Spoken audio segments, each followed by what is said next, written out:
And Columbia, Huntsville for Scott.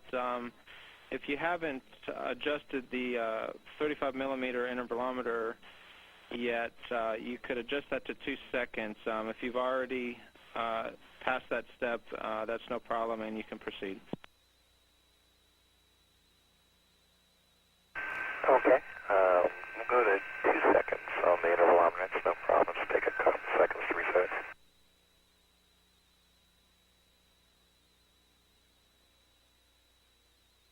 And is sample 7 looks like a different material than the last one?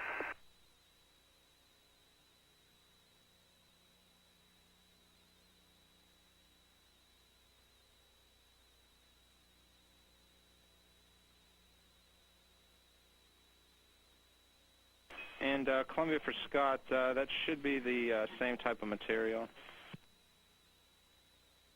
Okay, is it thicker, or is it, because it looks like it might be a little thicker?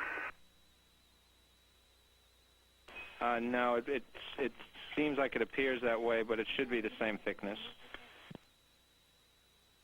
Okay, and we modified the thermocouples as you said, and we'll modify the camera settings, and it'll be a few more minutes before we're finished setting up.